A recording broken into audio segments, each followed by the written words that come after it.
a la primera mesa de este cuarto foro de Teoría de Arte Contemporáneo. El título de la mesa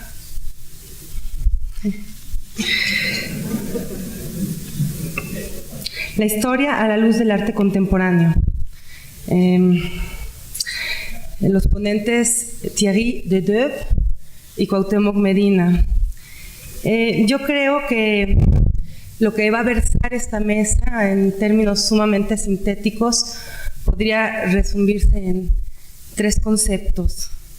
El primero sería, hay tres tipos de escritura en torno al arte, en particular al arte contemporáneo: la historia del arte, la crítica de arte y la teoría del arte. Podría ser el primer aspecto. El segundo aspecto, que es como una eterna controversia, es: ¿esta escritura es objetiva? ¿Puede ser realmente objetiva? ¿O es una escritura meramente subjetiva? ¿O qué factores de subjetividad hay? ¿Cuáles son las herramientas subjetivas? ¿Cuáles serían las herramientas objetivas?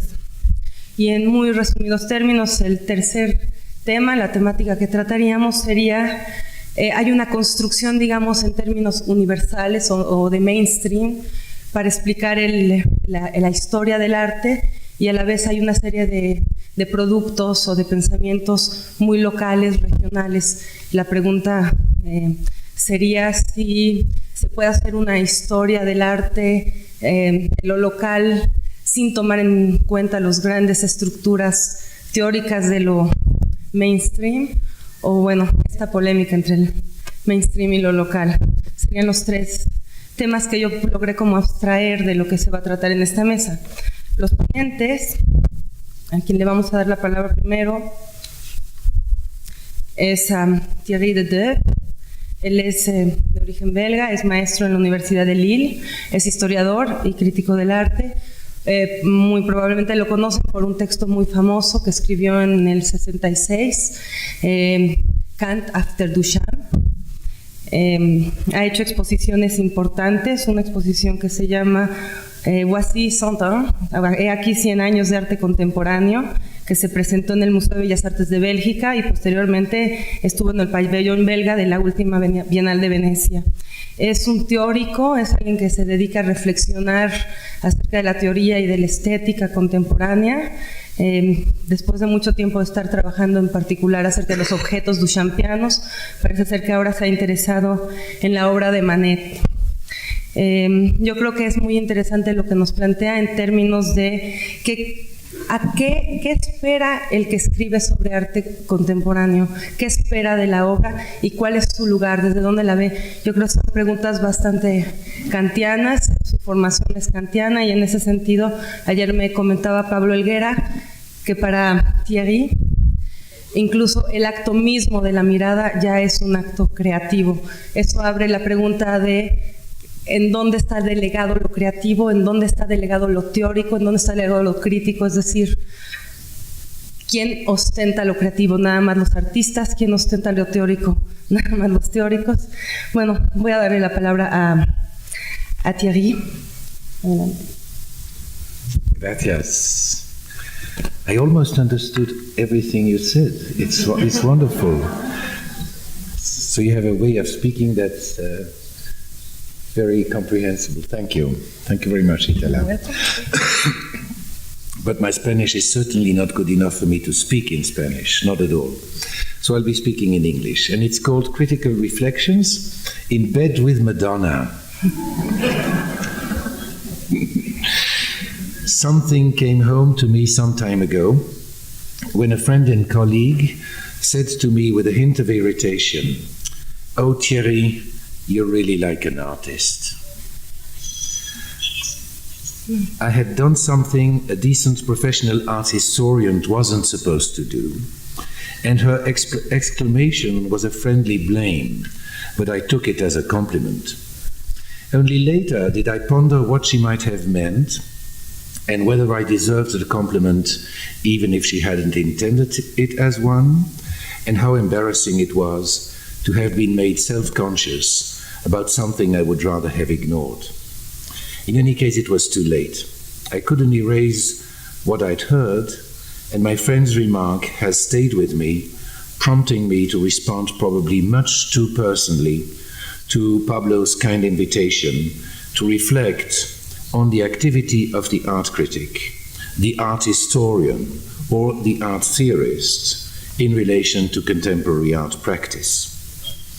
Keeping to my own occasional practice of art criticism, I feel bound to dissect what I do, or what I think I do. The risk of self-delusion is enormous, and this is what I would like to share with you today. There is a kind of art critic, the poet critic, who can legitimately claim to be an artist, but I'm not it. I would never call what I do art or poetry. I wouldn't even call it art criticism proper. My writing is theoretical, which means that I expect some scientific or philosophical truth from it. This inevitably means that when I approach a work, I come to it equipped and encumbered with a combination of knowledge and ignorance inherent in the theoretical apparatuses that I have learned to use or have partially forged myself. My work is situated within the boundaries of a practice that seeks explanation, not invention, critique, not poetry or art. What is it now that prompts me to write on a given work or body of work? I need to like it, that's the first thing. Or perhaps not. To like is too weak. To love is better, but a bit misleading. What I mean is that I need to feel that the work calls me. I'm sometimes tempted to write on works I hate, but which call me all the same. I never have, mostly because I lack the courage to openly antagonize the artist or other critics. I never write on works that leave me indifferent, though. And the very fact that I write on this or that work is in itself a sign that I have a strong relation to it, as it is for most critics, I suppose. But to decide that a work calls me strongly enough to give it a lot of time and energy is a complex process. Love at first sight usually doesn't last, unless it turns out not to be just love at first sight. Most often, once a minimum level is reached, the works that trigger the desire to write about them are those I really don't know whether I am in love with it or not, and from which I get a strong enough conviction that this is precisely what, draws me to them. Without the sense that the work breaks the consensus that I have with myself, the impetus to write is just too weak. This first step is intuitive, unwilled, unguarded, a gesture of surrender to the work. Yet it is at the same time utterly self-conscious and reflexive. When I approach a work, I try to do this without pretending that my taste is unprejudiced, but to the contrary, keeping the prejudices of my taste in check by adding to them another prejudice, my taste for works that compel me to go against the grain of my taste. Call me a perverse formalist if you want. I prefer to say that ethics enter the picture here. Prejudices are totally instinctive and are pervaded with biases of all sorts, and mine include the prejudice that controls the others. The ethical move is to trust them all with no outside watchdog. Having decided that I'm definitely drawn to a given work, a second requirement must be met before I set out to write on it. I must feel it is going to teach me something theoretical. Contemporary art is full of works with explicit theoretical content. They usually bore me to death. These works are readily understood, provided you know the right code. They generate easy consensus among people who speak the right jargon. And, more often than not, they stake their maker's claim to a position of power in academia or in the marketplace. To understand them out of hand is already to loathe them, as far as I'm concerned, because they merely illustrate some existent theory, as sophisticated and interesting as that theory may be. I'm interested only in works I don't understand, and these may include works that I don't like, even works I hate. Interest in art is distinct from the love of art, but when there is love, it comprises interest. This is so because not knowing whether or not I like a given work and deciding that, therefore, I am drawn to it, has everything to do with not knowing what the work means and deciding that, therefore, it ought to be significant. Not all works that escape my understanding achieve this, of course. There are those that are simply done and meaningless. There are those that I am desperately done about or blind to. And there are those that I feel may be of genuine interest to other people, but that fail to trigger in me the kind of excitement I need to write. The sense of not understanding a work is not enough. What matters to me is a certain quality of puzzlement, of bewilderment, that sets the intellect in motion. I happily claim the word quality here, together with all its aporias. Quality is something that you feel inside you, and that therefore is merely subjective, yet that you ascribe to the work you are dealing with as if it were objective. I called it excitement a minute ago, and I know it when I feel it, but I cannot convey to you a sense of what it is, even though I presume that you know it for yourself. I have to show you a work I deem exciting and ask you if you feel the same way. Even if you answered yes, you and I might be talking about quite different experiences. I stress this because I want to make the point that even though I approach art out of intellectual curiosity, the arousal of that curiosity is itself aesthetic. To me, it is even the aesthetic experience, the one I value the most, the one that gets me going. It is the feeling that the work contains knowledge unknown to me. The feeling and its quality are highly personal, yet the presumption is that the work, I say the work, not the artist, knows something I don't know yet, and that my task is to unearth and make explicit the theoretical thinking that's implicitly going on in it. Of course, I realize that objects don't think, and that whatever thinking I draw from the work must be attributed either to the artist or to me. Not only methodologically, but also ethically speaking, however, this is not how I proceed. The work is the site of the thinking. That's my rule of thumb, but also my postulate. Without this postulate, the thinking in question would not be aesthetic, and it has to be aesthetic if the object under scrutiny is to be a work of art. Far from guaranteeing the objectivity of my reading, this postulate renders it vulnerable to my prejudices. Again, the ethical move is to trust them. Better admit that you're not universal, that your ability to pose questions is limited, provisional, sometimes utterly circumstantial. Yet, if, as an intellectual, you don't trust the questions you ask yourself, you might as well quit. Caring about your own doubts is what readies you for particular encounters with particular works of art. When they arrive, a flash of recognition occurs, sometimes immediate, more often delayed, nachträglich. And what you recognize without cognizing it is your momentary blind spot.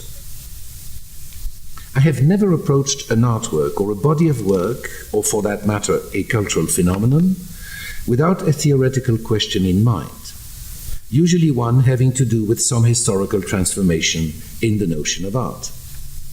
On the one hand, on the other hand, those questions, though framed by the concerns I share with my intellectual community, are never pressed on me from some theoretical heaven, but are proffered by individual works. In this, I find the proof that I'm not erring totally. Once I've decided I love a work enough and feel it knows something I want to know badly, I'm ready to start. What happens is a dialogue. I address theoretical questions to the work, and the work answers or refuses to answer.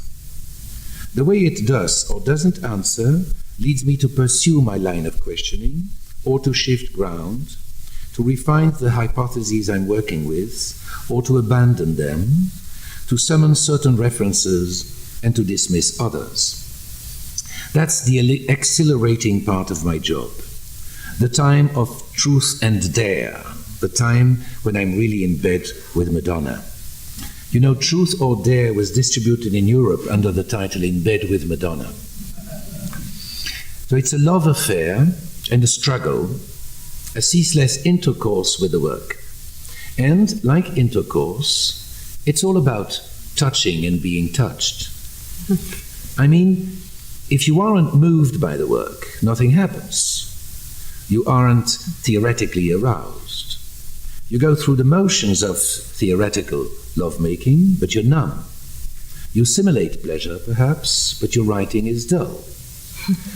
If the work moves you, touches you, then every theoretical question you address to it is a caress under which it quivers or shivers, yields or winces, and you soon learn which ones touch the G-spot, which ones hurt, which ones are merely irritating.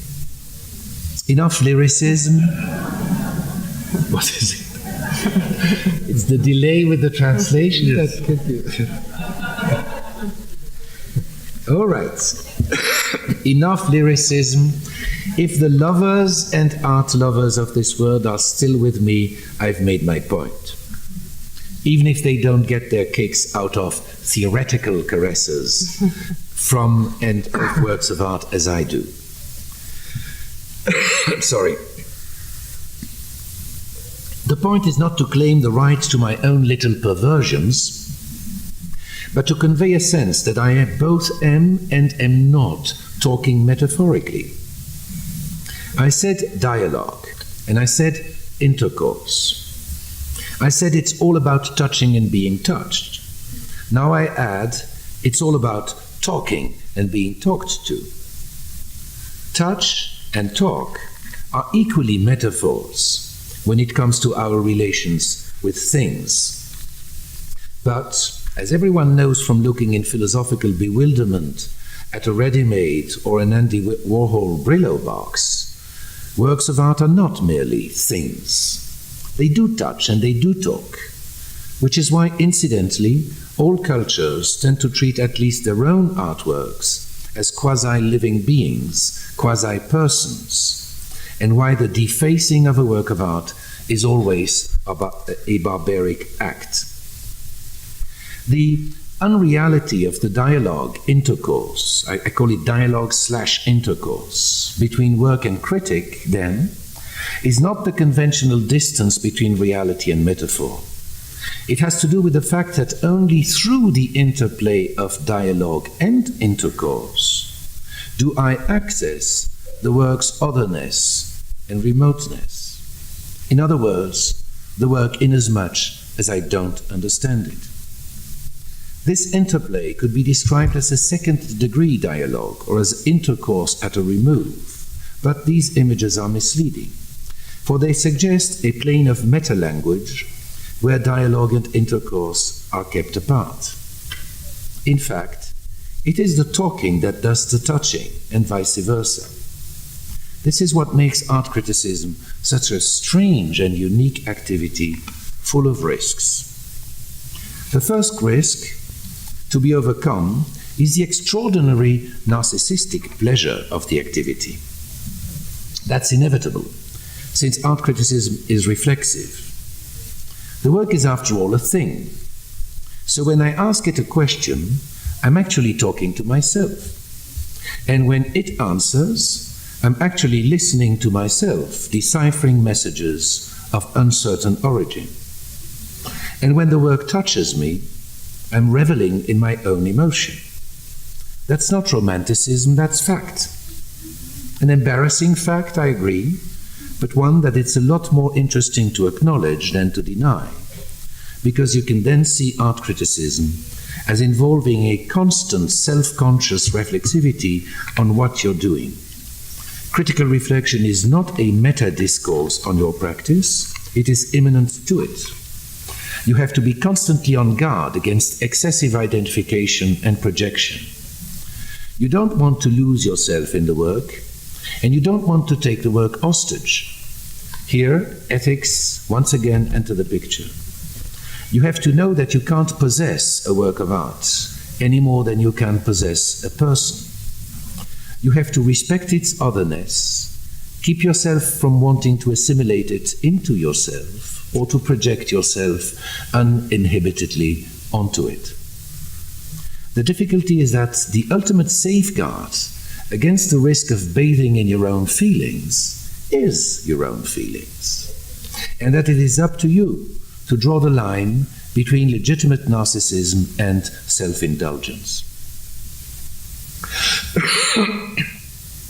Theory, a theoretical framework, a set of shared theoretical assumptions, a common theoretical language, these, of course, are other safeguards, and the ones I rely on the most, or the most consciously.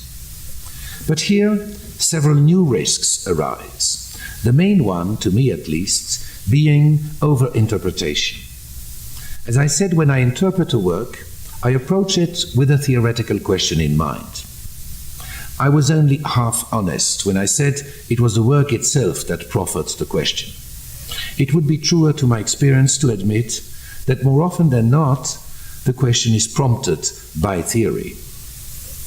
Though my rule of thumb, or my postulate, is that whatever theoretical thinking the work stirs up must be in the work, I obviously bring a lot of theory with me. I bring it from the books I've read, from years of study, from my own earlier work, whatever, a hell of a load. Theory is heavy. That's the problem. It carries the weight of all the important people you quote, or who are at the back of your mind when you write. It is laden with the sediments of their thinking. It has authority, and authority can too easily be used to empower yourself, to intimidate the reader, and ultimately to silence the work. The risk of overinterpretation is that in lending the work the authority of theory, you end up crushing it under theory's power. Works of art stand fragile before a theoretical question, not because they are intrinsically too frail for the confrontation. On the contrary, the better the art, the more theoretical questions it summons, but because they don't answer those questions in the language of theory. Translation.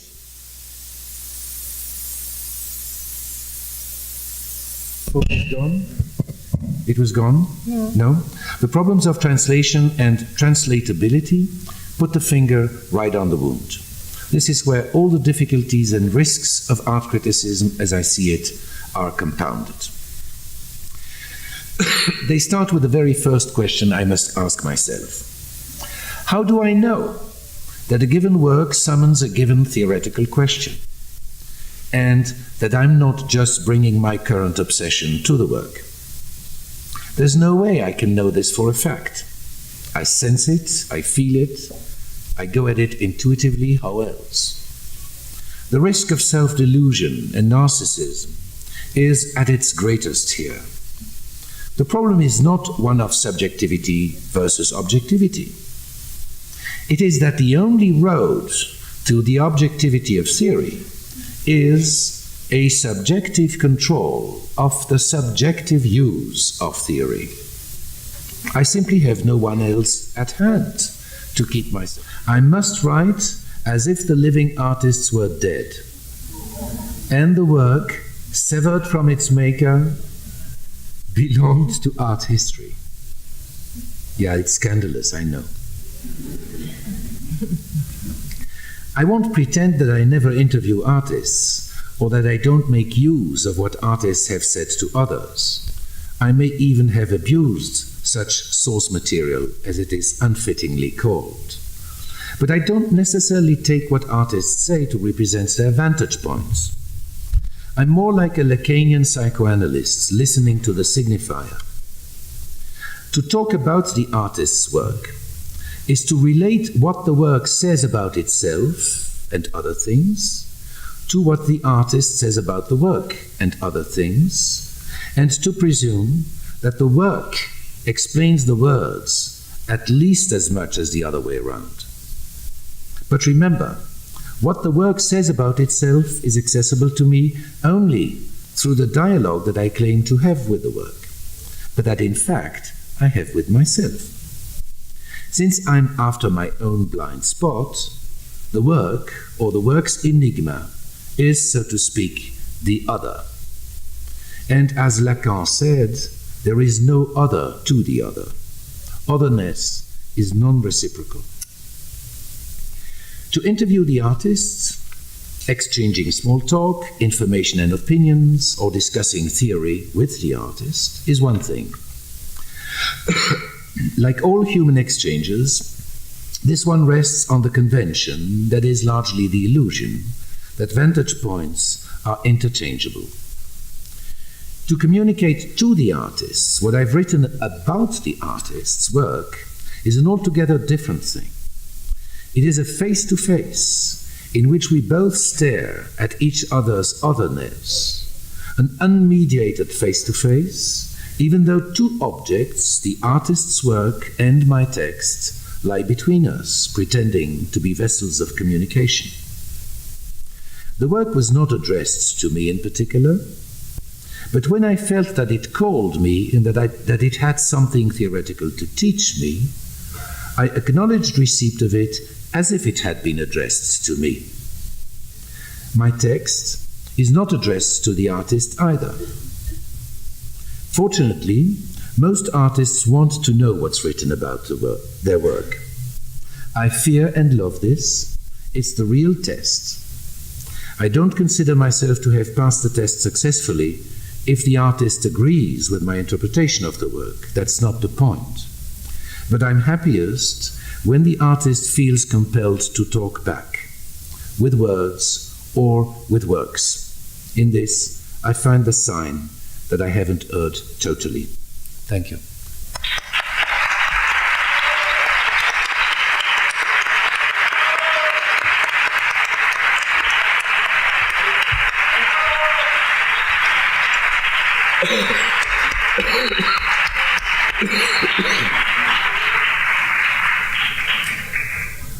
Bueno, agradezco muchísimo a Dedeuve a su ponencia. Creo que es la forma en la que nos abrió lo que es el proceso de la escritura sobre arte, pues se agradece, digamos, desde un punto de vista muy subjetivo. Puedo decir que me identifico y ya tendremos ocasión de tratar con más detenimiento todas las observaciones que hizo y de tener una conversación con Cuauhtémoc Medina, a quien paso a presentar. Cuauhtémoc Medina es doctor en Historia del Arte por la Universidad de Essex en Gran Bretaña.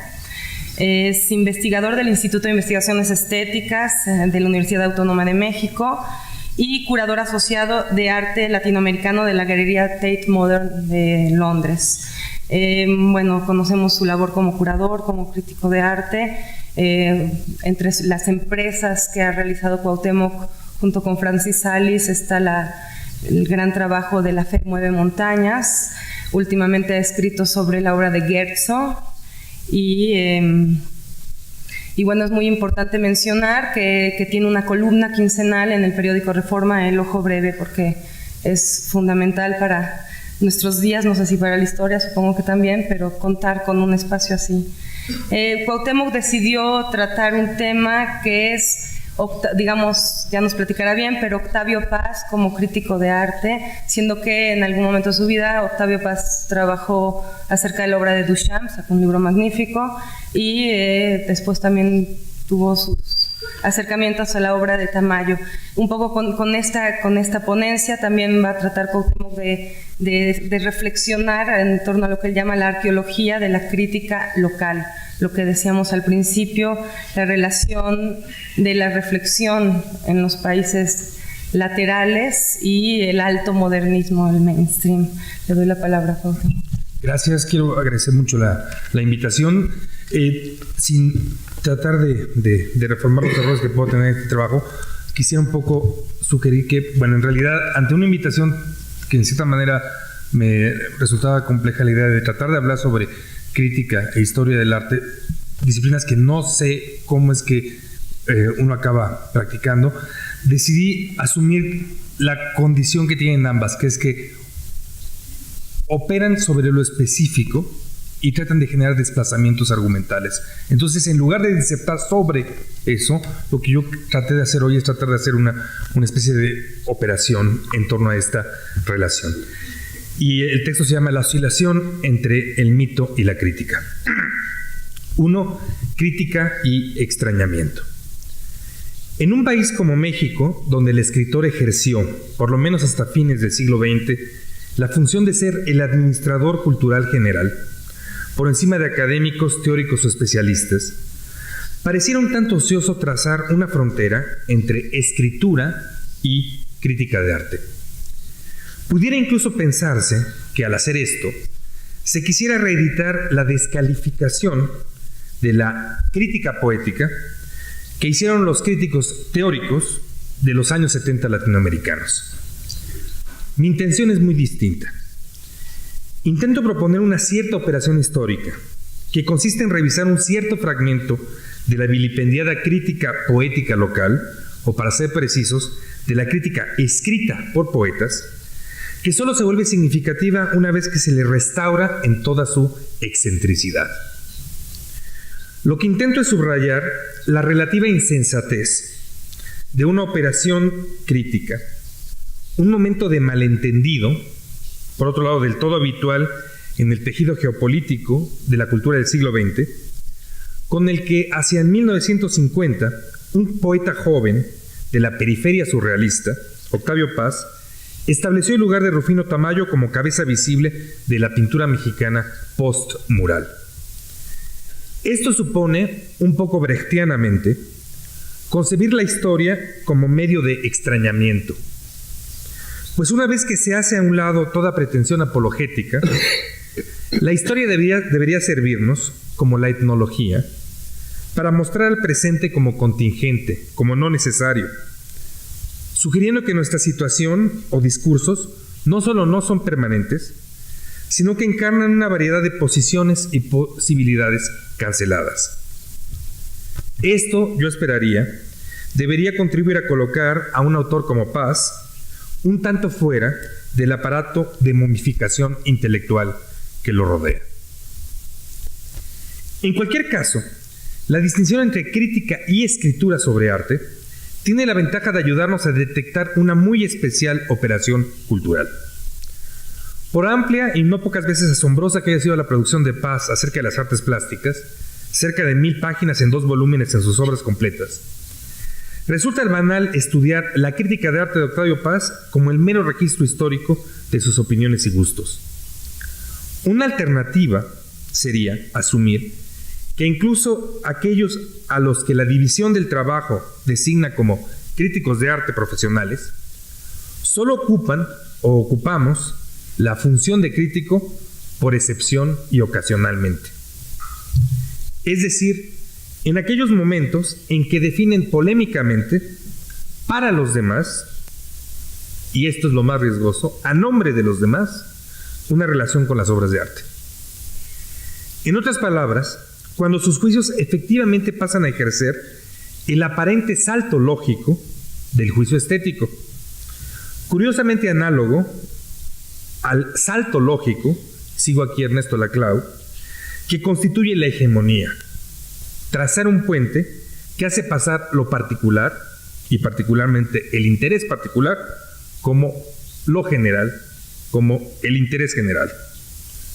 Esto que llena el vacío en el centro de todo consenso. Parto de la suposición de que una de las características de la crítica de arte es que es una interpretación estratégica y no solo una interpretación, que por consiguiente tiene un significado político en sí, al proyectar un consenso donde no hay una intersubjetividad preestablecida. En otras palabras, cuando se la ejerce, y no siempre se la ejerce cuando uno quiere ejercerla, no se pone en juego únicamente la expresión de una opinión individual, sino la intervención de intervenir en la política de representación artística con la formulación de una expectativa y una demanda sobre las obras que acaba por constituir. 2. El moderno antiguo 1950. Y empiezo con un epígrafe que dice: ¿tienes los sueños demasiado claros? Te hace falta una filosofía fuerte. Dice Octavio Paz en Un poeta hacia 1949. Entre 1949 y 1951, a la mitad del siglo y rondando los 35 años de edad, Octavio Paz dio a luz 4 textos que en retrospectiva fundaron su obra, fijando sus posiciones y obsesiones maduras. En primer lugar, Paz publicó El laberinto de la soledad, la construcción psicohistórica y político-simbólica que hipnotizó, no encuentro una mejor palabra, a los modernos mexicanos. Como si tras el análisis Paz propusiera un asomo alucinatorio a los submundos psicosociales del laberinto, el poeta produjo un experimento de escritura automática, Águila o Sol. Lo cito a él, una especie de mezcla de surrealismo y preocupación por el mundo precolombino. Se cierra la cita. Lejos de ser un discurso extramundano, la poesía de ese libro registraba una transmutación política, un cambio de posición, donde Paz denunciaba, lo cito, la benévola jeta de piedra, de cartón del jefe, el conductor fetiche del siglo. Cierro la cita. Obviamente, Stalin. Si bien Paz llevaba más de una década de haber tomado efectiva distancia de la estética del compromiso, fue finalmente en otro artículo contemporáneo, publicado en la revista Sur, que se planteó públicamente su ruptura abierta y definitiva con el sueño soviético. En un texto acerca de la polémica entre David Rousset y la intelectualidad comunista francesa acerca de los campos de trabajo forzado en Rusia. Desde el título, el texto de Paz identificaba estalinismo y nazismo. Cito, los campos de concentración soviéticos. Se cierra la cita. Sin permitirse ambigüedades, Paz condenaba a la URSS como una incipiente sociedad aristocrática que debía su ferocidad a la constante necesidad de sangre fresca para las purgas y enormes proyectos económicos con los que se iba afianzando el poder de la burocracia. Sangre fresca y ferocidad. Fue en este contexto de reacomodos políticos, poéticos y espirituales, cuando el nuevo panorama intelectual de la Guerra Fría estaba en formación, que Octavio Paz efectuó su primera y definitiva intervención en la crítica de arte con un ensayo, ahora sí, el proyector, por favor, Rufino Tamayo en la pintura mexicana, que salió el 21 de enero de 1951 en la primera plana del suplemento México en la Cultura. Ahí tienen la materialidad de la crítica, amarillenta materialidad. Es con Tamayo en la pintura mexicana que Paz entró en el peligroso juego estratégico de trastocar la valoración de los artistas de su tiempo. Intervención que coincide y contribuye al primer reacomodo de la escena artística local en la posguerra. Y siendo México como es, reacomodo en términos de los favores oficiales. Bajo el régimen alemanista, en 1946 se creó esa cosa que se llama Instituto Nacional de Bellas Artes y Literatura, dirigida por Carlos Chávez. A partir del ambicioso envío que México hizo a la Bienal de Venecia de 1950, Tamayo fue catapultado, no sin fricciones, por el museógrafo Fernando Gamboa, para convertirse en uno de los representantes oficiales de la cultura mexicana. Incluso se le encarga los murales que ustedes conocen del Palacio de Bellas Artes. El Estado mexicano, a partir de esta fecha, tomará la costumbre de representar a Tamayo, y dice una carta de Gamboa, en paridad con la obra de los llamados Tres Grandes. Tamayo, en la pintura mexicana de Paz, vino a convertirse en el texto canónico que fijó el despunte de Tamayo. El artículo fue escrito en ocasión de la primera exhibición individual de Tamayo en París, en la Galerie Beaux-Arts, de noviembre de 1950, cuyo catálogo incluía un ensayo de André Breton que denunciaba la decadencia de la pintura social para elogiar el deseo de Tamayo de plasmar, dice Breton, el México eterno. Tamayo aseguraba que la razón por la que Breton le dedicó ese texto fue que Octavio Paz se lo había solicitado. Paz escribía así sobre una exposición que en parte él había motivado, digamos, en la que había intervenido en la estructura curatorial. Hay que tomar entonces en serio a Paz, cuando en los años 70 y 80 confesaba que con Tamayo había tenido una relación que más de asombro era de identificación, y lo cito. Tamayo se había hecho la misma pregunta que yo me hacía y le había contestado con aquellos cuadros a un tiempo refinados y salvajes. ¿Qué decían? Yo traduje sus formas primordiales y sus colores exaltados a esta fórmula. La conquista de la modernidad, le subrayo, no la modernidad mexicana, la conquista de la modernidad se resuelve en la exploración del subsuelo de México. No el subsuelo histórico y anecdótico de los muralistas y los escritores realistas, sino el subsuelo psíquico. Mito y realidad, la modernidad era la antigüedad más antigua. Se cierra la cita. ¿En qué consistía esta modernidad antigua? Según Paz, si la pintura mexicana era una hija de la Revolución Mexicana, era porque, por encima de retóricas e ideologías, también había consistido en, cito, una inmersión de México en su propio ser. Se cierra la cita. Hay todas estas metáforas de buceo constantemente. Sin embargo, esta autognosis no había sido transparente. Razonaba Paz. Los pintores se habían enfrentado con el hecho de que la Revolución Mexicana carecía de una visión del mundo. Lo había ya planteado con todas sus letras en El laberinto de la soledad. Cito: la revolución fue un descubrimiento de nosotros mismos y un regreso a los orígenes. Primero, luego una búsqueda y tentativa de síntesis abortada varias veces, incapaz de asimilar nuestra tradición y ofrecernos un nuevo proyecto salvador. Finalmente, fue un compromiso.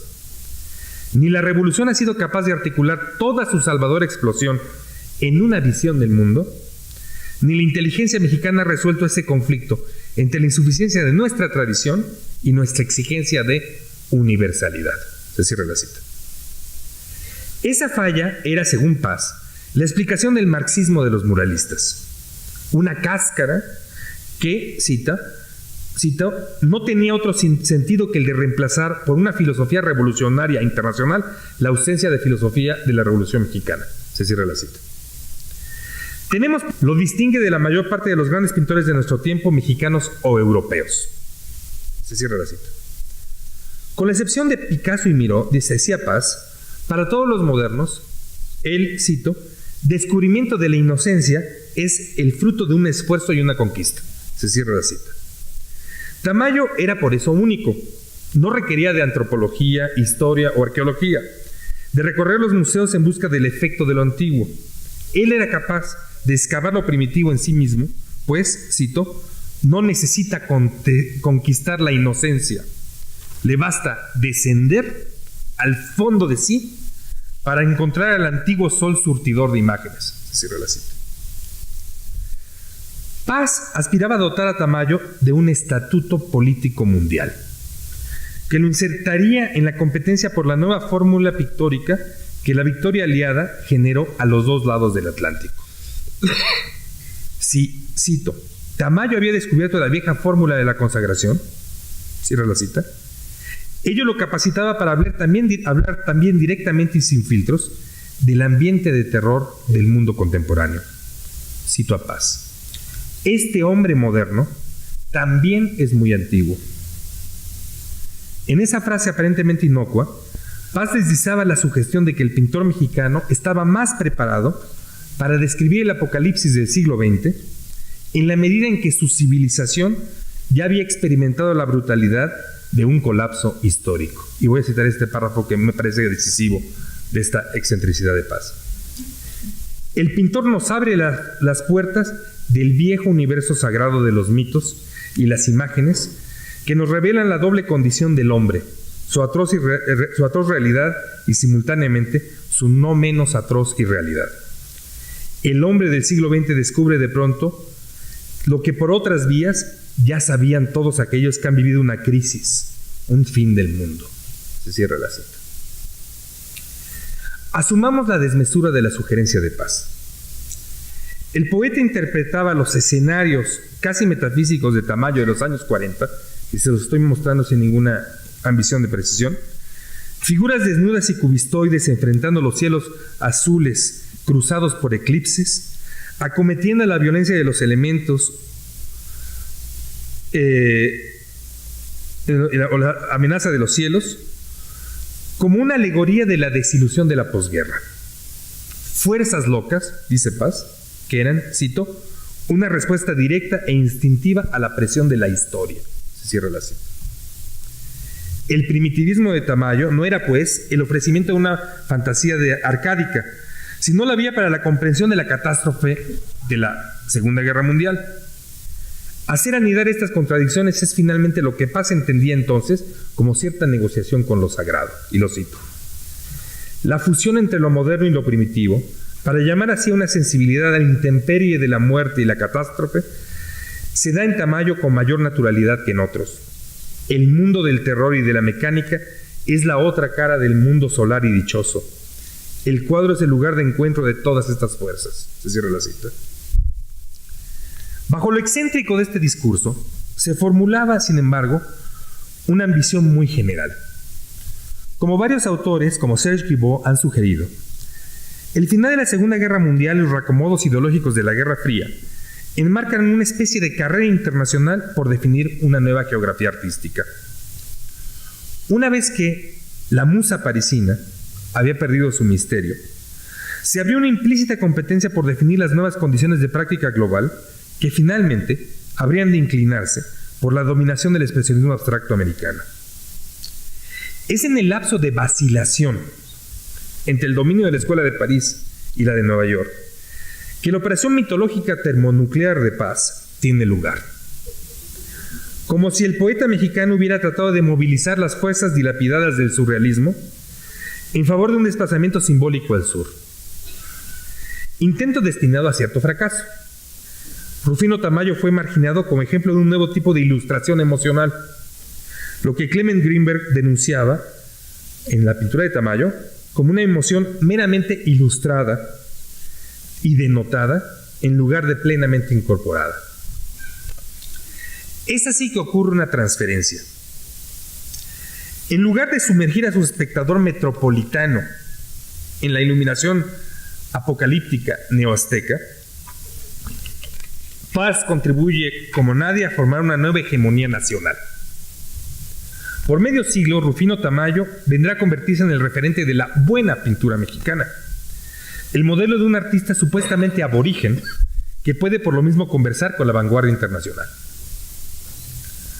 Por convenido que este es un discurso diluido del argumento de Paz en 1950, una sombra de esa operación crítica original, pero Paz mismo autoriza la reescritura. Convenientemente, a partir de 1957, las versiones del texto de Paz sobre Tamayo y la pintura de la Revolución Mexicana, serán reformadas para suprimir las alusiones postatómicas y cargar el peso del argumento hacia la crítica del muralismo. Tenemos pues un caso donde cierta autocensura reenmarca una operación crítica para relocalizarla. Con el llamado triunfo de la pintura americana, y el ámbito de Paz y Tamayo se vuelve nuevamente periférico. Y bajo el régimen del modernismo, lo periférico excluido se transforma siempre en arte nacional. Añadiría incluso arte cosmopolita nacional. 3, mexicano pero universal. De la operación de mitologización cosmopolita de 1950 queda solo un rastro. La noción repetida hasta el cansancio de que Tamayo es la encarnación del, entre comillas, mexicano universal. El argumento de Paz es al respecto una teleología de la cultura mexicana en general, dice en El laberinto. La revolución es un regreso a los orígenes tanto como una búsqueda de la tradición universal. Se cierra la cita. Analicemos, pues, el oxímoron, la tontería aguda, la unión de términos contrapuestos del mexicano universal. Fórmula que resume admirablemente varias de las paradojas del imaginario de la periferia durante el modernismo y particularmente el alto modernismo. Por principio, la categoría asume que la universalidad es en la periferia un estado de excepción. Es decir, la identifica como un rango que solo alcanzan los artistas que se salvan del pecado de la particularidad. Internacionalizarse supone ser supone ser o pretender ser reconocido en las metrópolis como participante de la historia del arte. Sin embargo, este es un rango hecho para exclusivo consumo local, pues es de vuelta en la nación, expulsados de el juego de a de veras, donde contradictoriamente ese supuesto internacionalismo rinde ventajas y prestigio. En cualquier caso, si en algo difiere aquel sistema artístico nacional e internacional del sistema global contemporáneo, es que se planteaba como una progresión de exclusiones, donde todo era nacional hasta que demostraba que el artista participaba en el juego metropolitano, y era regional si no participaba en el juego nacional, y era municipal si de plano no salía de su pequeño pueblo.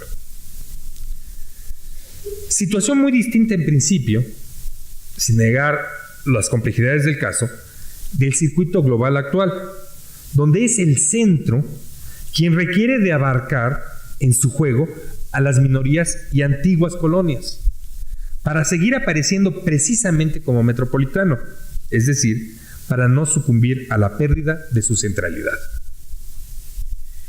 El hecho es que a pesar de todas sus implicaciones neocoloniales, el concepto de lo nacional universal, lo aborigen universal, lo auténtico universal, sigue siendo un operador fundamental del inconsciente de la crítica y administración cultural latinoamericana. Pero yo borraría lo de latinoamericano como un espacio exclusivo, a raíz de lo que hemos escuchado recientemente, para el cual se estatuye siempre un mediador que evita a lo local sumergirse en su inercia provinciana. Mexicano universal, Tamayo o Paz; argentino universal, Jorge Luis Borges. El concepto encierra el fracaso de las periferias en obtener un sitio efectivo en el reparto simbólico del alto modernismo. Ese es el modo en que la crítica deriva en historia, como un saldo insoluto sumergido en la ideología. Por supuesto, esa negociación de lo local y lo universal es complicada. Una de sus paradojas es atribuir supuesta universalidad precisamente a las prácticas locales que resguardan supuestamente los rasgos autónomos siempre y cuando lo sublime. Como Olivier de Broix ha demostrado, la elevación de Tamayo al rango de universalidad provocaría una inestabilidad en su identificación racial, que progresivamente en las entrevistas y los textos va transitando de la mitificación de su origen indio, purísimo, a la proclamación de su entrevista en 1987. ¿Sí? Dice Tamayo: soy mestizo, soy mexicano, porque el verdadero mexicano es mestizo. Se cierra la cita. De hecho, fue en 1948 y en un texto de otro poeta, Javier Villaurrutia, que a Tamayo se le llamó por primera vez y con todas sus letras, cito, este pintor mexicano universal. Se cierra la cita. Pues según Villaurrutia, Tamayo había sabido llevar al trópico, a la pintura, como un sol interior, sin resabios folclóricos, como una, cito, herencia irrenunciable de sus antepasados mediatos y remotos. Se cierra la cita. En ese texto, de hecho, casi en su inicio, hay una línea extravagante y ominosamente racista, que describe mejor que ninguna el significado implícito de esa universalización. Cito a Villaurrutia: el tiempo ha ido aclarando el color de la piel de Rufino Tamayo.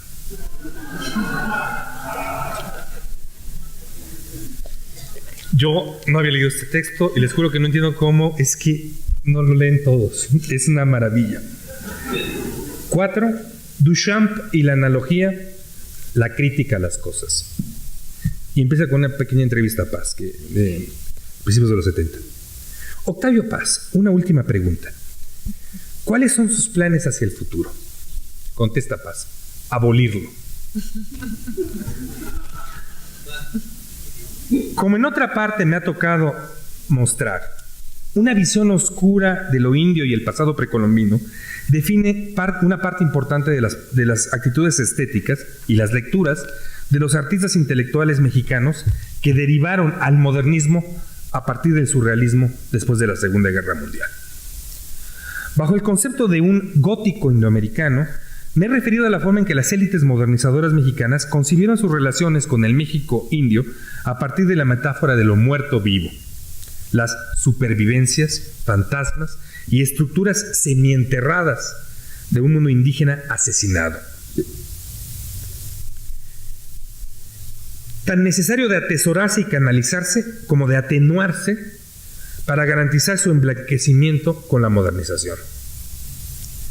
Podemos ver ahora que esos reclamos de una modernidad habitada por la espectralidad aborigen se vieron involucrados en la lectura de Tamayo que hizo Paz. Lo indígena no era solo un mecanismo de administración de la diferencia cultural y étnica, sino una superficie de proyección de los terrores políticos mundiales. Como Paz apuntó años más tarde en otro ensayo sobre Tamayo, cito: el siglo XX nos enseña que nuestro lugar en la historia no está lejos de los asirios de Sargón, los mongoles de Gengis Khan y los aztecas de Izcoatl. Se cierra la cita. Para fines de los años 60, este discurso de la imbricación del saber antiguo en la crisis de la modernidad había tomado nuevos rasgos. Por ejemplo, en un texto muy importante, La nueva analogía, Poesía y tecnología, de 1967, este tema se había convertido en uno de los elementos cruciales para Paz en la tarea de hacer una radical crítica a la modernidad. Cito a Paz. Esto es 67. Pensar que el mundo se puede acabar en cualquier momento y perder la fe en el futuro son rasgos no modernos y que niegan los presupuestos que fundaron a la edad moderna en el siglo XVIII. Se trata de una negación que es igualmente un redescubrimiento del saber central de las antiguas civilizaciones.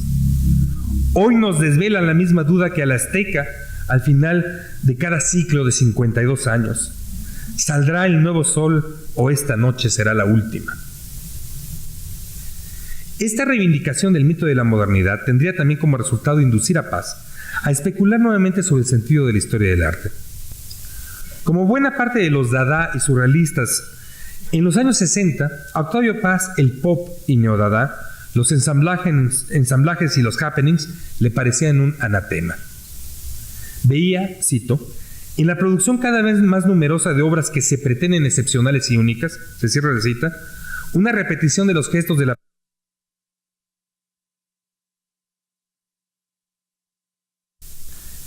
A partir de esta visión será que Paz ajustará a Duchamp a sus pretensiones, buscando hacer de él un artista que también negociara entre la modernidad y el mito. Es así que en el primer libro de Paz sobre Duchamp, El castillo de la pureza, de 1968, no es extraordinario solo por la caja objeto que Vicente Rojo le hizo para acompañándolo de una serie de facsimilares de Duchamp, una verdadera edición popular de la caja en una valija. Lo verdaderamente heterodoxo del libro es la forma en que Paz sacó a Duchamp de la mera discusión del arte moderno y contemporáneo para intentar una lectura analógica e interpretativa, iconográfica, comparativa, transhistórica y pluricultural, iluminada en parte por sus lecturas de Lévi-Strauss, pero también por la intención de mostrar a Duchamp como el punto de inflexión de la tradición moderna. Paz veía en Duchamp el modelo de una doble negación, la crítica de la crítica, es decir, una vuelta a la tradición analógica, la obra con un correlato verbal y poético, la reaparición de la negación del mito y su crítica. La obra de Duchamp, según Paz, ya no era moderna, sino que señalaba un recomienzo. Cito a Paz.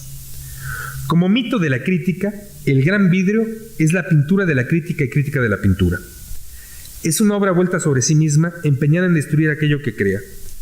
La función de la ironía aparece ahora con mayor claridad.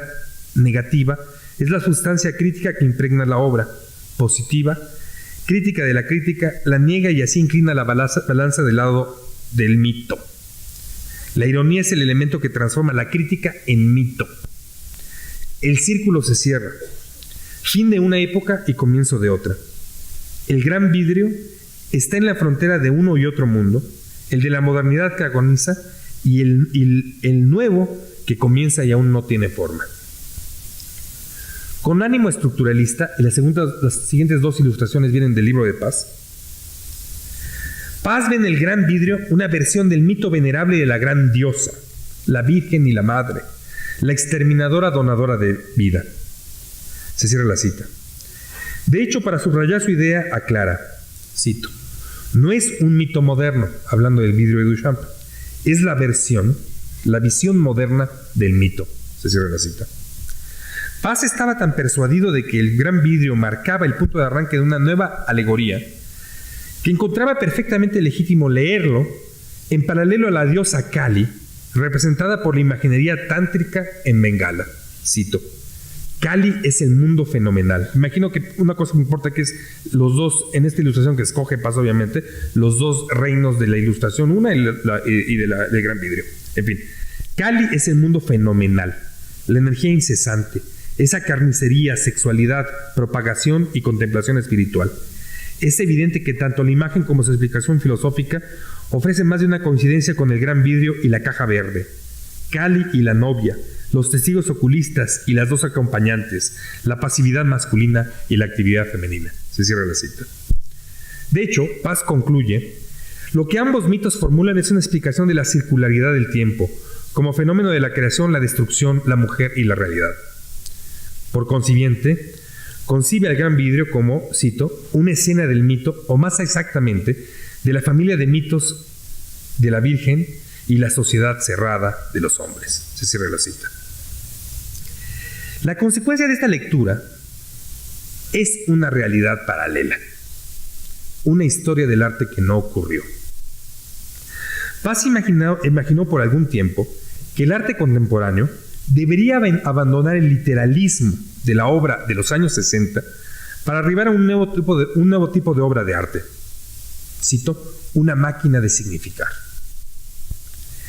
Esa máquina sería la reconciliación del, cito, universo de símbolos y el universo sensible, que nos mostraría que somos, cito, el canal de transmisión, cito, por donde fluyen los lenguajes y nuestro cuerpo los traduce a otros lenguajes.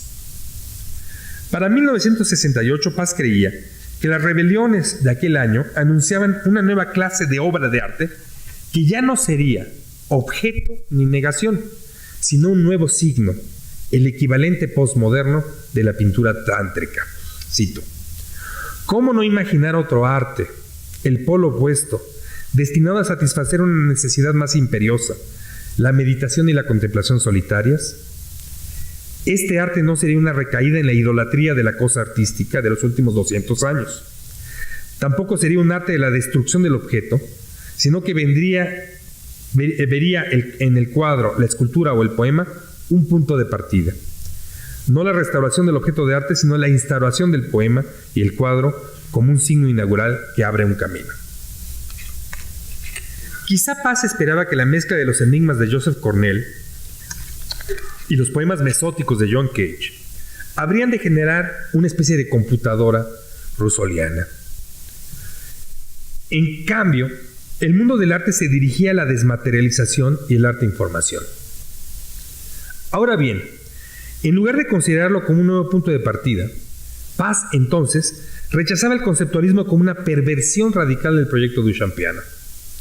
Dice Paz, la obra de arte no es una cosa, es un abanico de signos que al abrirse y cerrarse nos deja ver y nos oculta su significado. La obra de arte es una señal de inteligencia que intercambian el sentido y el sinsentido. El peligro de esta actitud, un peligro que casi siempre, subrayo el casi siempre, Duchamp escapó, es caer del otro lado y quedarse con el concepto y sin el arte, con la trouvaille y sin la cosa. Esto es lo que ha ocurrido con sus imitadores. Cierro la cita. Habría que examinar en qué medida la obsesión de Paz por una obra surgida de combinatorias simbólicas contribuyó a la abundancia de obras de corte serial que en México de fines de los 70, 60 y principios de los 70. En un extremo, los cuadros diseñados por computadora de Manuel Felgueres, la máquina estética de su espacio múltiple, tanto como el renacimiento de un simbolismo exacerbado en el caso del cine de Alejandro Jodorowsky. Pero contrariamente a lo que Octavio Paz pensaba, la obra de arte contemporáneo en las metrópolis no se dirigió hacia ninguno de esos nuevos manierismos. Por el contrario, ahondó en la radicalización del literalismo y de la crítica. Fue así que este proyecto de remitificación quedaría anulado, precisamente por una nueva hegemonía fundada en una determinada generalización del ready-made duchampiano. Esta estética analógica, claro está, acabó siendo uno de los modelos críticos desechados en la segunda mitad del siglo XX, un modernismo marginal. En cuanto al concepto del mexicano universal, esta arqueología, espero, debería ayudarnos finalmente a depositarlo en el basurero de la historia. Gracias.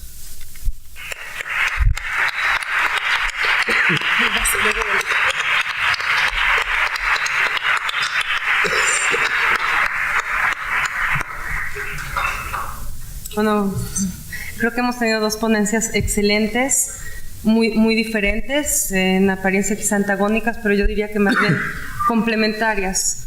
Por un lado, Debord nos ofrece la posibilidad de entrar en el proceso de la escritura sobre arte y se permite un poco hablar de esta como eso, como un acto de amor, como un proceso de tocar, de sensibilizarse con todos y los riesgos que él mismo menciona.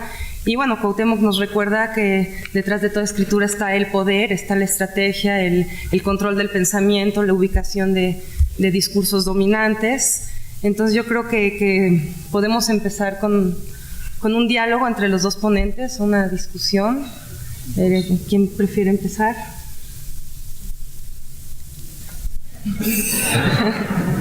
¿A quién le doy la palabra? I can start somehow, and I probably should switch into English to make it easier.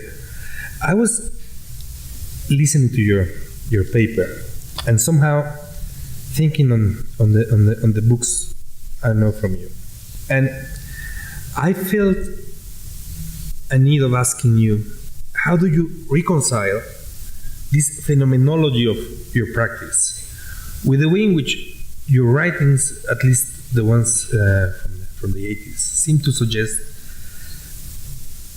criticism as producing the conditions for practice in the sense of suggesting, for instance, in the case of the Greenbergian model towards minimalism, the space of what was forbidden that had to be crossed, the blank object or the monochrome as the limit of modernism. How do you sort of, in a certain way, I felt that your writing somehow deals with art criticism in a certain way as a strategic practice, where that runs along very precise thematics and is driven by a certain structure of models and paradigms.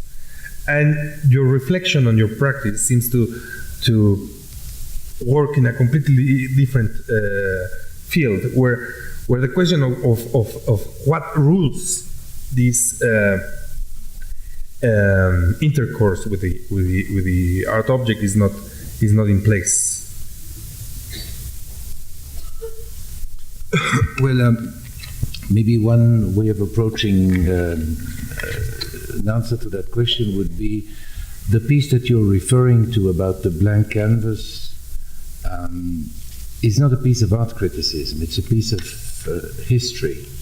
Like there is enough distance for me to approach that as a historian and look at it. So my own aesthetic judgments are not at stake in that piece.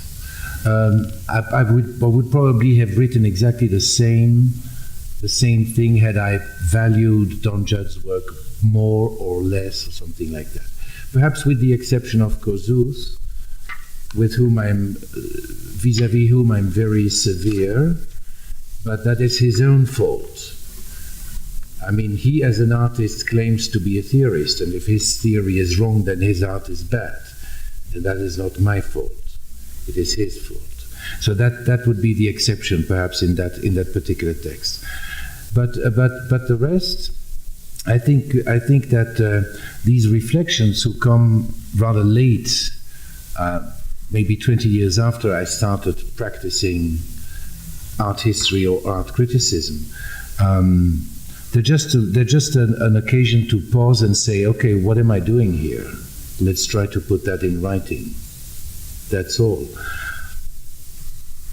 But even to if I pursue the introspection, thanks to your question, and I ask myself,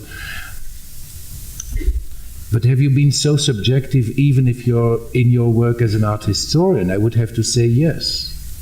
For example, Pictorial Nominalism, which is a book about the transition of Duchamp from painting to the ready-made, really hinges on my personal aesthetic appreciation of one painting, the passage from Virgin to Bride.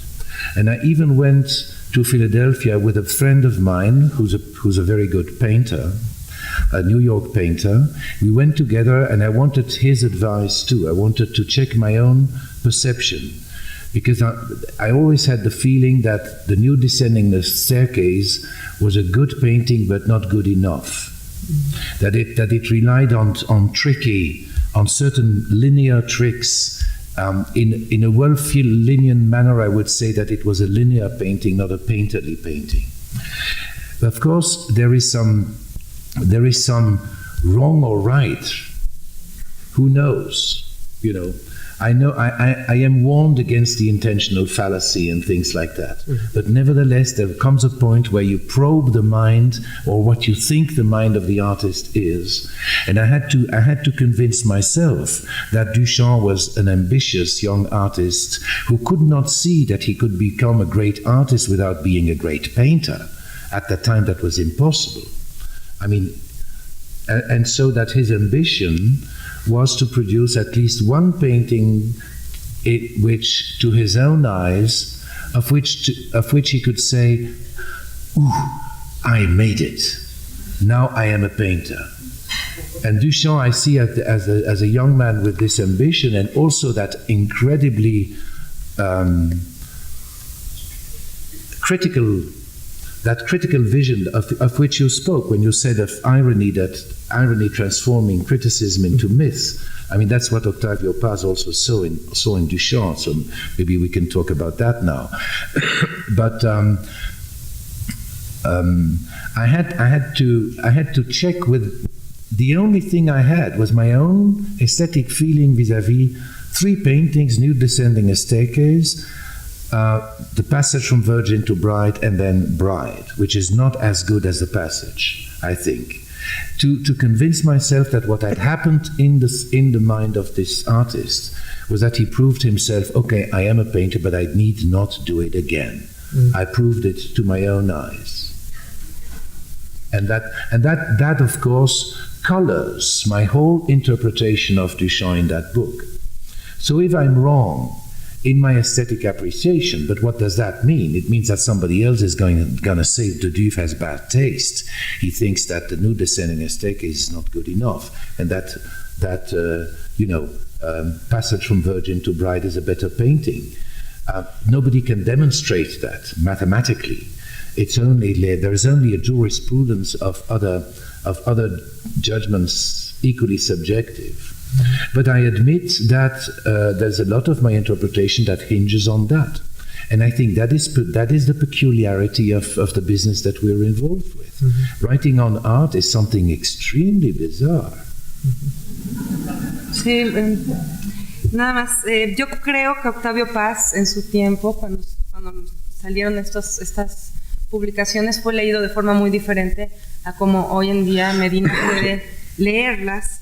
Creo que efectivamente cada escritor de arte tiene sus propios recursos para aproximarse a la obra, y creo que además la historia siempre termina poniendo a prueba lo que en algún momento pudo parecer más paradigmático. Mi pregunta sería, ¿desde dónde hablar entonces? Es que un poco creo que la pregunta no sería irrelevante en cuanto a voy a volver a hablar en inglés, otherwise lose the contact. Bueno, perdón. Ok.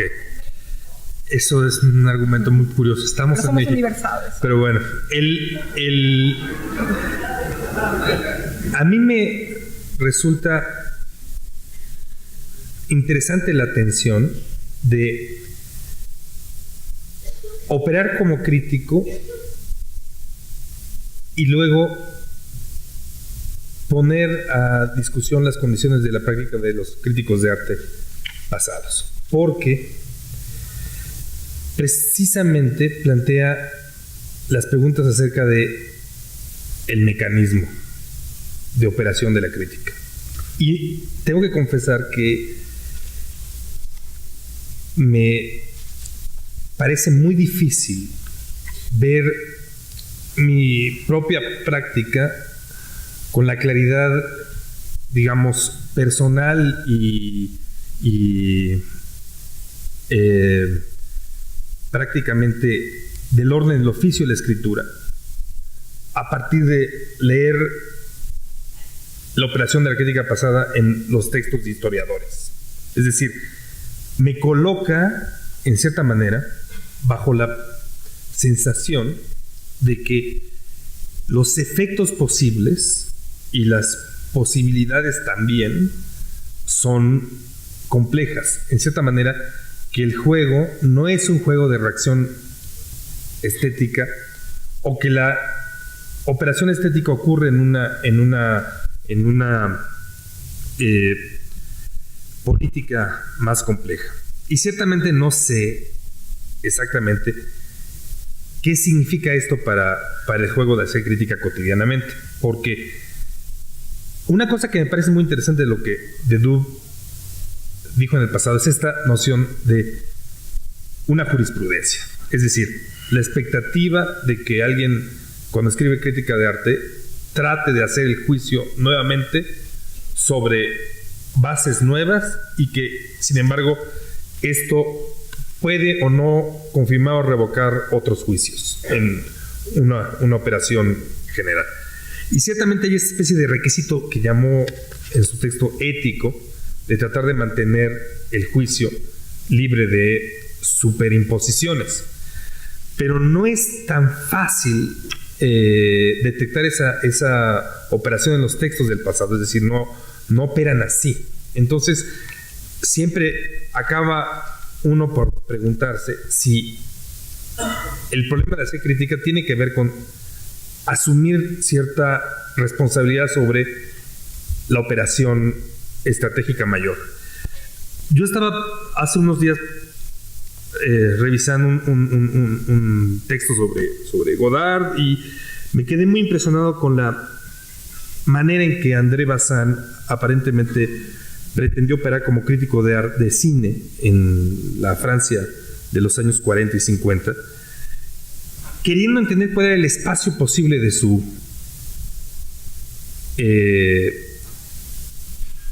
eficacia. Y una cosa que era notable es que Bazin llegó un poco a la conclusión de que, creando una especie de esnobismo cinematográfico, podía impactar no al público académico, sino al público de cine, para provocar una demanda que mejorara el cine francés. O sea, había esa especie de suposición de que efectivamente estaba tratando de obtener un resultado con el tipo de crítica de arte que generó Cahiers de Cinema. Y me surgió un poco la pregunta de en qué medida este es un espacio de reflexión que los críticos de arte asumimos. Es decir, ¿cuál es el ámbito en el que realmente estamos operando? La ventaja del mundo del arte es que efectivamente todavía la industria no hace al productor inmune a la crítica. Tomando de nuevo el argumento que tomo de este contexto, digamos, godardiano, el problema es que desde que el cine con Tiburón tiene un aparato de comercialización que impacta sobre el público directamente y no negocia con la crítica, hacer crítica de cine se ha vuelto una tarea relativamente banal.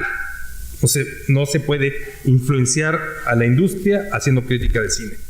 En cambio, la crítica de arte permanece, en cierta manera, problemática e intensa, porque todavía las estructuras de producción implican que los productores y los comercializadores tienen cierta relación con la crítica. Esa estructura yo sé que está en proceso de extinción.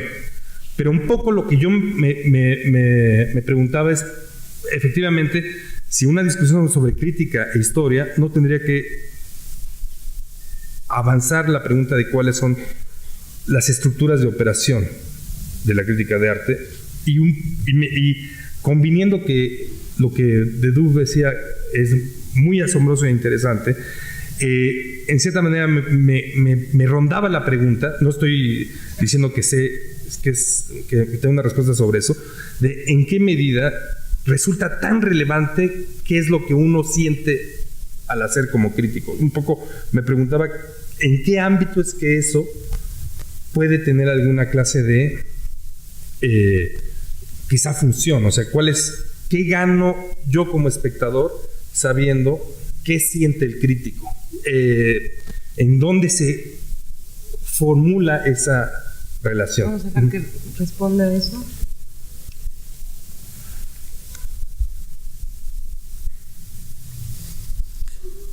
I'm not sure I understood the question clearly. No, please. It's very difficult to follow in translation with one ear trying to also know. So I have a feeling that you address me as if there was, as if I had to justify one way of practicing criticism, and that puts me a little bit in a sort of unease. I think that there are many different sorts of art critics. The criticism can have many different functions, and certainly your historical example of Octavio Paz demonstrated that there are also periods of history and places in geography where criticism has a different role than in other places. Like certainly in a country like Mexico at a time like around the Second World War, it was surely still a very important national issue. Criticism, as it has been in literary criticism in France or in Russia, for example, in the 19th century, criticism is one way of establishing a national identity. What I think, I don't know much about Latin America. Really, I want to keep this very hypothetical. But in the few South American cities that I have visited, I noticed that architecture, for example, modernismo in architecture, played a paradoxical role in nation building. That is, that this so-called international language of a certain universalism of international language in architecture, we call it style international. That's almost like a post-Corbusier appellation for that kind of architecture. But that's, for example, even here from what I see in Mexico, I don't know, but in Brazil it is very obvious that it literally shaped a certain pride, a certain national pride, so that the international language can play a national role. What does this have to do with criticism? It has nothing to do with the kind of criticism that I practice, but I can recognize it in Octavio Paz or in others. So that would be maybe. But does this answer your question? No, because my worry is, can we keep on writing criticism without trying to understand which is our effect or our field of action? In a certain way, my field of action. Yeah, and I feel that our history has the advantage of describing the way in which our criticism had a certain agency at specific moments. But criticism is a field of action in itself. I don't feel remote from the world, including politically, by doing art criticism the way I do. I choose certain artists, I don't write on others, and occasionally there is something else, like which this is valid for me, and it's a personal answer. I don't want to give the impression that I have a solution that will be valid for other people. But for me, once in a while, I feel the necessity of stepping forward and curating a show. Curating a show is much more of a political act than writing on art. So when I did you mentioned the Belgian Pavilion, that was a political gesture as well as an aesthetic gesture. But it was basically an aesthetic gesture, of course, choosing these artists. It was also an aesthetic gesture in the defense of aesthetics. And taking the defense of aesthetics is a political gesture in our world. And so I did a pavilion that was deliberately at the opposite end of the spectrum of other the spectacularization of contemporary art. I chose artists who were not spectacular, and we worked in a anti-spectacular way. So the result is that many people did not notice the pavilion, and that's fine, and others noticed that we did it on purpose, and those people usually agreed with our political gesture. So I feel kind of pleased. But that is the stepping forward politically is much more easily done, in my opinion, with an exhibition, with curating an exhibition, than with writing. Or in any case, that's not my kind of writing. It's not that I shy away from political writing. For example, the work of Sylvie Blocher, on which I have written and on which I will be writing later, is a highly political work which prompts me to think politically in a novel way. It embarrasses me also because I find it very difficult to think politically in a novel way. I find it very difficult, but it's a great challenge. Okay. Bueno, vamos a abrir la sesión de preguntas. Nada más quería comentarle a Cuauhtémoc que en tanto que estamos en un simposio sobre teoría de arte contemporáneo, yo no sé si para el público sea interesante o no saber qué siente una persona que escribe sobre arte o un teórico de arte, pero sin lugar a duda yo creo que es un tema a discusión y un tema que existe y en el que se puede ahondar para la gente que nos dedicamos a ello. Vamos a abrir la sesión de preguntas. Yo creo que necesitamos un poco de luz. O así es, ¿no? Yeah, wow, there is a crowd there. Vamos a tratar de ser breves con las preguntas, que sean efectivamente preguntas, para no caer en algo demasiado barroco.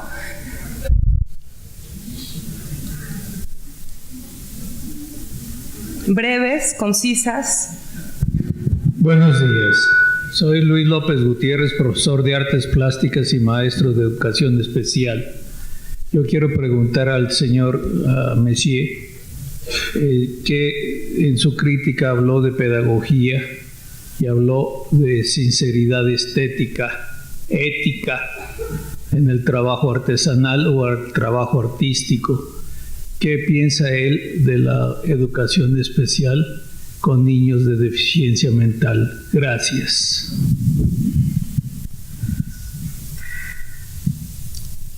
I have the greatest admiration for the people who do that, but I have nothing to say about the subject myself. Siguiente pregunta.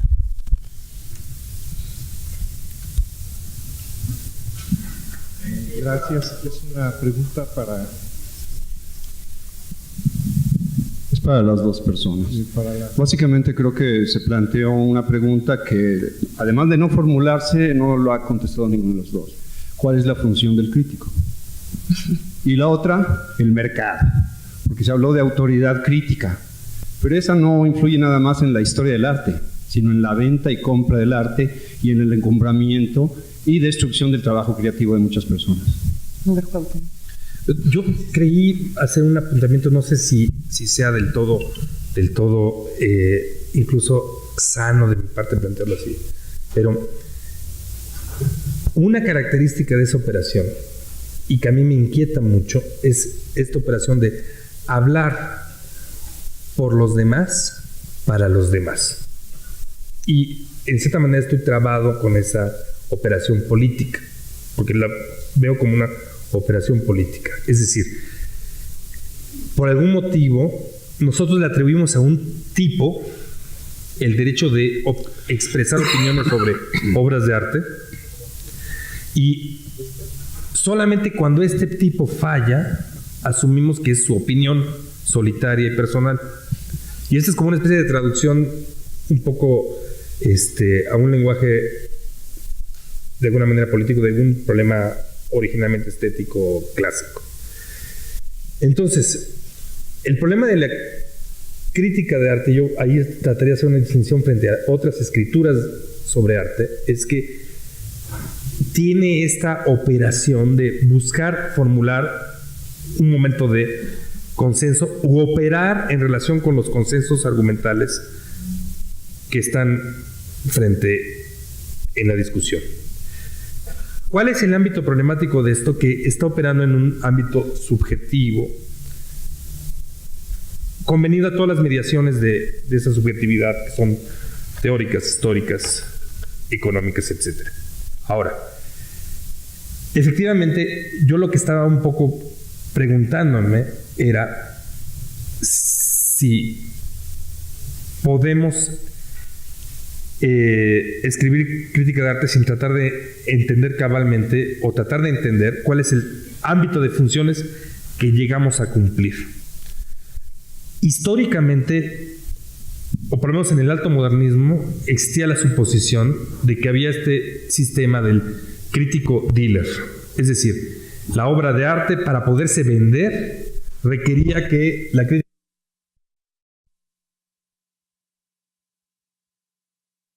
Estoy diciendo que me parece que la relación entre crítica y mercado, por lo menos en los ámbitos que conozco, ha dejado de tener la claridad que tuvo en algún momento, que ya nadie opera con la precisión con la que alguien se podía plantear antes. Y probablemente, o por lo menos es un poco más complicado el juego, porque hay toda esta estructura institucional operando en relación con el sistema de galerías. Pero yo querría un poco volver sobre el punto, un poco respondiéndole a Itala. Yo no estaba diciendo que esté mal expresar las opiniones personales o los sentimientos. Me preguntaba con un poco de preocupación qué es lo que ocurre en esa presentación. Es decir, en qué ámbito de discursos es que debe transmitirse la noción de qué siente el crítico de arte. Yo en cierta manera lo planteo porque no sé cuál es el ámbito en discursos donde me coloco cuando sé qué siente el crítico de arte. Me debo tratar de identificar y desidentificar con él como otro individuo en la misma clase de profesión. Debo ver el lado humano de quien ejerce el poder y cierta capacidad de poder sobre mí. Es el ámbito donde puedo percibir la honestidad de la operación, es decir, en la medida en que el crítico puede hablar de cuáles son sus sentimientos, veo cuál es la honestidad de su operación. Todas esas cosas, simplemente yo lo que planteaba es que no me quedan del todo claras en mi cabeza, y en cierta manera me quería iniciar una discusión acerca de cómo podría operar esa discusión, pero sí Una cosa que a mí me preocupa es que sí siento que la crítica de arte tiene esta función intersubjetiva extraña y que es potencialmente sujeta a una cierta discusión. Bueno, el asunto no es que siente el crítico, un poco era abrir el proceso de la escritura de arte y poder dilucidar cómo se desarrolla, por qué momentos pasa, que creo que es muy diferente. Efectivamente, es un trabajo que entraña subjetividad y siendo así también es un lugar de poder. Entonces ahí entra como ese singular antagonismo que realiza el crítico. Tienes no solamente el poder de levantar, de mantener, de sostener incluso ante el mercado el trabajo de un artista, sino de hacer lo contrario, supuestamente. Entonces ahí también vendría quizá una pregunta ética. Y volviendo al tema de la ética, a mí me gustaría un poco comentarle a Deleuze que yo siento que en su texto constantemente alude a lo ético como una especie de bastión posible para la objetividad, para evitar este tipo de conflictos. ¿Cuál es el lugar que le está dando a la ética dentro de su proceso de escritura o de aproximación a las piezas de arte?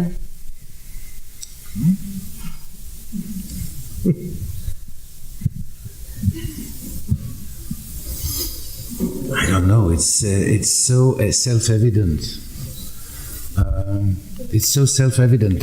It's clear that there is a link between aesthetics and ethics. Philosophers have written a lot about this problem or this hinge theoretically, but when in everyday practice, I think that the sense of ethics via aesthetic experience of a work of art hinges around the notion of authenticity.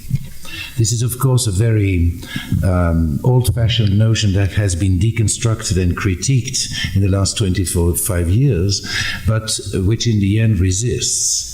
And the sense of authenticity is something that the viewer of a work of art senses. You cannot demonstrate it, and it has to do.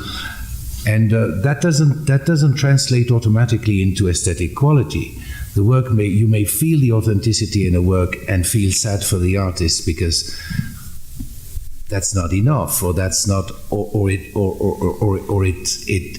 pushes the work in a certain direction which you would rather have preferred not seen being pushed in that direction. Things like that, but authenticity is the aesthetic sign of honesty, and honesty is already a subjective definition of morality, because honesty is the feeling of being morally okay.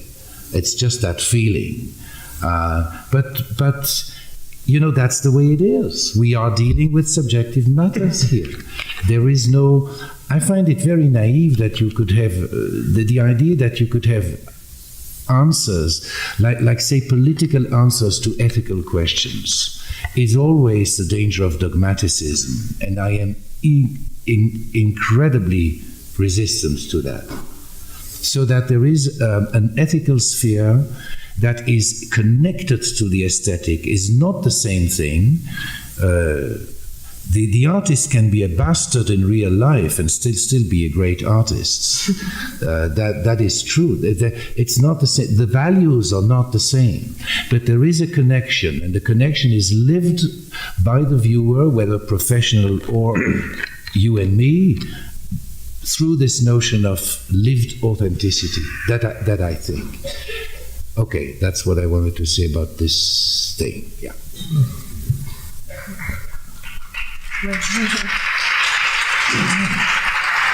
Stating the obvious. I'm simply stating the obvious. I don't. A ver, una pregunta allá arriba. Just one word about the market and power. Of course, that's the real world. That's the way the world functions. It's easy. For someone like me, I spot them immediately, those power brokers. They don't impress me at all. They may win the war, which we are staging now. They won't win the war in the long term. Or if they do, then it is because they had a good nose, aesthetically speaking. That is, so I have neither respect nor disrespect for the merchants. They do their job. How else would artists live if they couldn't sell their work? So there has to be a commercial market, and there's nothing wrong with that. What is wrong is selling people naive or people that are not prepared works of art of bad quality. That puts the general level of expectation of a cultivated public down, and that is my concern. That is my concern. But if I looked at it cynically, which I wouldn't want to do, but the theorist is always the cynic. You have to move away to have the distance, and then you describe things, and then you have your own. You move back into the practice and you make certain decisions in your life. Some of them are political, some of them are more of a private kind. But to see clearly, you have to be cool. You have to look at things in a certain way. So if you take, for example, let's name names. They are distant enough, I won't antagonize anybody in this room. But when Germano Celant sort of put Arte Povera on the map, he had enough of an eye that he spotted the right artists. All of them. I mean, all of those that Germano discovered are still, you take Luciano Fabro, you take Pistolete, you take Mario Merz, you take Cunelis, in my opinion, less, but anyway, you take Anselmo, great artists. They will remain. When some 15 years later, Achille Bonito Oliva tried to do the same thing for the next generation of artists, I think he got one name. I think Clemente will stay and all the others will be forgotten. So in the end, what is the power of the critic? Well, the critic his power is only as big as his expertise. That's the thing. Why is Greenberg such a great critic? He discovered Pollock and other things, and he wrote very well on top of it. And so that in the end, you never know how long it will be. Sometimes I reread some of the things Greenberg wrote, and I find myself in agreement with him, whereas I find myself in disagreement with him on other levels, like for example about Warhol, which he could not look at Warhol, and I think Warhol is one of the greatest artists certainly of the second half of the 20th century. So what's the issue? Yeah, the issue is that, and this is for me, this is the ethics of the art critic. You are judged on your judgments. So there is no final judgment. You have power. If you have had the right judgments, well, you deserve that power. That's all. But you are being judged by your readers and by subsequent viewers of the art on which you wrote. You are being judged on your aesthetic judgment and also on the quality of your interpretations. Okay. The way you write and what you got out of the work. Ok, ya vamos a cerrar la sesión de preguntas. Vamos a dejar a Cuauhtémoc que responda. A mí me gusta mucho la... No es responder, simplemente que a mí me queda claro que es interesante que Deleuze postula una función de la historia como proceso, que es validar los juicios del crítico y decantarlos, lo cual precisamente apuesta a la validación del juicio.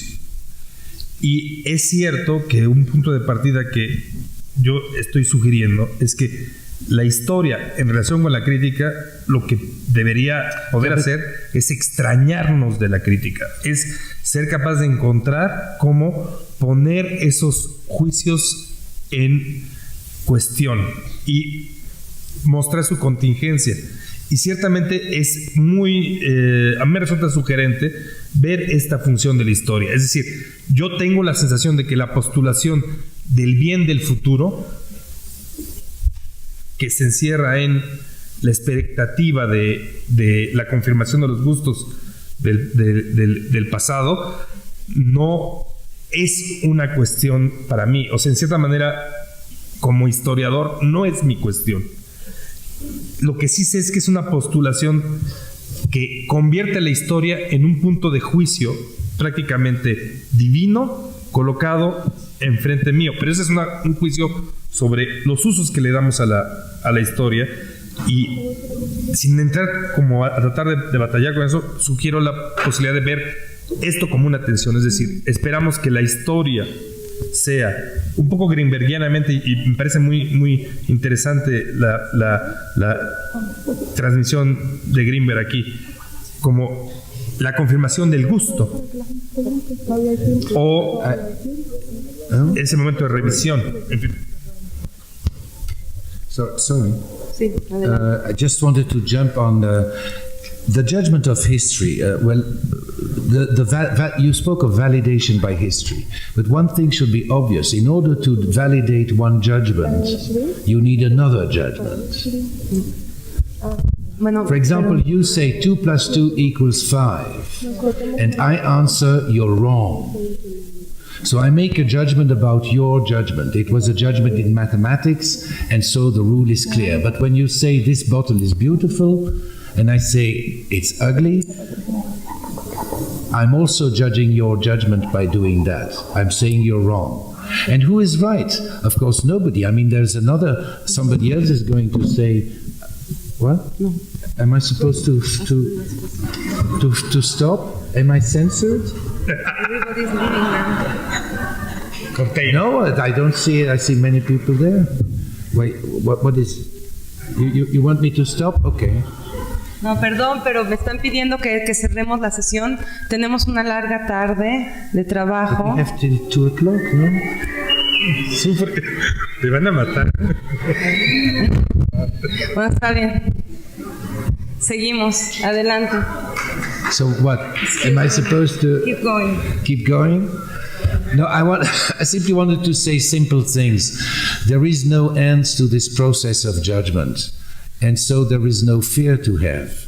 And so what critics can do is put their judgments on records. The difference between an ordinary amateur or art lover who just goes to the museum or goes to a gallery and enjoys art for himself or herself, and an art critic is that art critics go public with their opinions on art, and so they expose their own judgments to the judgments of others. And that's where the notion of jurisprudence comes in. I tend to see art history as jurisprudence, nothing. What is jurisprudence? It's a system of recording previous judgments that helps future judges to judge. That is, in real law. I'm not talking about aesthetic judgment here. I'm talking about the law.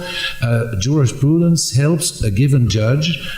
A case arrives, somebody has murdered somebody else, or so. Let us look at the jurisprudence. Let us look at the record of previous judgments on similar cases to inspire and to help the judge as justly as possible. That is what jurisprudence does. And then once you broke with the jurisprudence, for example, your own judgment is going to add to the jurisprudence, which is a beautiful metaphor of how the avant-garde functions, by breaking with tradition, adding to the tradition. And so it's that's it. That's it. Art history as jurisprudence, and judging what deserves to be kept, and what deserves to be an exemplary,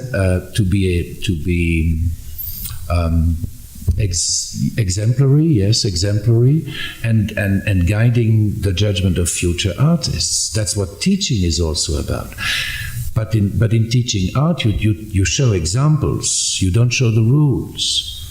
Teaching mathematics, you expose the rules. Teaching art, you say, look at Picasso, his works being looked at, or look at this or that contemporary artist. It's simple. I'm saying very simple things, I think. Sí, mejor.